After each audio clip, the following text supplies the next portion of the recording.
രാജ്യത്തെ മതേതര മൂല്യങ്ങൾ സംരക്ഷിക്കാൻ നാം പ്രതിജ്ഞാബദ്ധരാണെന്നും അതിനായി ഒറ്റക്കെട്ടായി പരിശ്രമിക്കണമെന്നും സംസ്ഥാന ഭക്ഷ്യസുരക്ഷാ വകുപ്പ് മന്ത്രി അനൂപ് ജേക്കബ് കേരളത്തിൽ UDF സർക്കാർ വാഗ്ദാനങ്ങൾ കൃത്യമായി പാലിച്ചു വരികയാണ് എന്നും വയോജന വകുപ്പ് പോലെയുള്ള വകുപ്പുകൾ രാജ്യത്തിന് മാതൃകയാണ് എന്നും അദ്ദേഹം പറഞ്ഞു.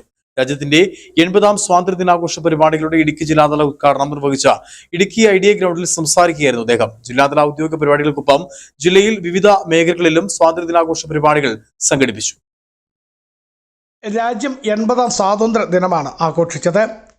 ഇടുക്കി ഐഡിയ ഗ്രൗണ്ടിൽ നടന്ന ആഘോഷ പരിപാടികളിൽ സംസ്ഥാന ഭക്ഷ്യ സിവിൽ സപ്ലൈസ് വകുപ്പ് മന്ത്രി അനൂപ് ജേക്കബ് വിശിഷ്ട അതിഥിയായിരുന്നു. സല്യൂട്ട് സ്വീകരിച്ച ശേഷം പതാക ഉയർത്തിയ മന്ത്രി പരേഡ് പരിശോധിക്കുകയും സ്വാതന്ത്ര്യദിന സന്ദേശം നൽകുകയും ചെയ്തു. അവരൊക്കെ വലിയ പ്രതീക്ഷയാണ് നമ്മുടെ നാടിനെ സംബന്ധിച്ച്. നാടിനെ നാളെ നയിക്കുവാൻ പ്രാപ്തരായി കടന്നു വരുന്ന പ്രിയപ്പെട്ട പുതിയ തലമുറയെ നമുക്ക് ഏറെ ചേർത്ത് നിർത്തുവാൻ നമുക്ക് സാധിക്കണം. എല്ലാ അഭിനന്ദനങ്ങളും അഭിവാദ്യങ്ങളും തുടർന്ന് വിവിധ പോലീസ് മെഡലുകളും പ്ലറ്റൂണുകൾക്കുള്ള മെഡലുകളും വിതരണം ചെയ്തു. ഇടുക്കി MLA റോയ് കെ പൗലോസ്, ജില്ലാ panchayat president Sheela Stephen, Idukki block panchayat president Sandramol Jinny, ജില്ലാ പഞ്ചായത്ത് ഡിവിഷൻ മെമ്പർ ഫ്രാൻസിസ് അരക്കപ്പറമ്പിൽ തുടങ്ങി ത്രിതല പഞ്ചായത്ത് ജനപ്രതിനിധികളും വിവിധ വകുപ്പ് മേധാവികളും സാമൂഹിക സാംസ്കാരിക രംഗത്തെ പ്രമുഖരും പൊതുജനങ്ങളും പങ്കെടുത്തു. ജില്ലയിലെ വിവിധ താലൂക്കുകൾ കേന്ദ്രീകരിച്ചും വിവിധ രാഷ്ട്രീയ പാർട്ടികളും സംഘടനകളും സ്വാതന്ത്ര്യ ദിന ആഘോഷ പരിപാടികൾ സംഘടിപ്പിച്ചു. BJP ഇടുക്കി സൗത്ത് ജില്ലാ കമ്മിറ്റിയുടെ നേതൃത്വത്തിൽ സ്വാതന്ത്ര്യ ദിനാഘോഷങ്ങളുടെ ഭാഗമായി ചെറുതോണിയിൽ തിരംഗ യാത്ര സംഘടിപ്പിച്ചു. പരിപാടിയുടെ ഭാഗമായി വന്ദേമാതരം ചൊല്ലി സ്വാതന്ത്ര്യ ദിനത്തിൽ രാജ്യത്തിനായി ജീവത്യാഗം ചെയ്ത മഹാത്മാക്കളെയും അനുസ്മരിച്ചു.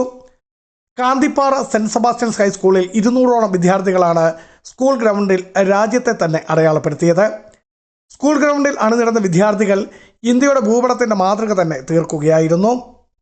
ഉപ്പുതറയിൽ വിവിധ സംഘടനകളുടെയും സ്കൂളുകളുടെയും പഞ്ചായത്തിന്റെയും നേതൃത്വത്തിലാണ് സ്വാതന്ത്ര്യ ദിനാഘോഷ പരിപാടികൾ സംഘടിപ്പിച്ചത്. ചക്കുവള്ളം പഞ്ചായത്തിലെ വിവിധ സംഘടനകളുടെയും സ്ഥാപനങ്ങളുടെയും നേതൃത്വത്തിൽ അണക്കര ടൗണിൽ സംഘടിപ്പിച്ച സ്വാതന്ത്ര്യദിന സാംസ്കാരിക റാലി ജനപങ്കാളിത്തം കൊണ്ട് ശ്രദ്ധേയമായിരുന്നു. വണ്ടൻമേട് പഞ്ചായത്തിലെ വിവിധ മേഖലകളിൽ സ്വാതന്ത്ര്യദിന ആഘോഷ പരിപാടികൾ നടത്തിയതിനൊപ്പം ചെല്ലാർകോവിൽ പൗരസമിതിയുടെ നേതൃത്വത്തിൽ സ്വാതന്ത്ര്യ ദിനത്തോടനുബന്ധിച്ച് വിവിധ മേഖലകളിൽ ഉള്ളവർക്ക് ആദരവ് നൽകി. കുമളിയിൽ നടന്ന ആഘോഷ പരിപാടികളുടെ ഭാഗമായി സംഘടിപ്പിച്ച cycle rally Kumily CI Abhilash Kumar flag off ചെയ്തു. കട്ടപ്പന നഗരസഭയുടെ നേതൃത്വത്തിൽ നടന്ന ആഘോഷ പരിപാടികളിൽ നഗരസഭാ ചെയർമാൻ ജോയി വെട്ടിക്കുരി പതാക ഉയർത്തി. കട്ടപ്പന അമർ ജവാൻ യുദ്ധ സ്മാരകത്തിൽ കേരള സ്റ്റേറ്റ് എക്സ് സർവീസ് ലീഗിന്റെ നേതൃത്വത്തിലും പതാക ഉയർത്തി. Biju Vaishanparambil, Idukki vision news, Idukki.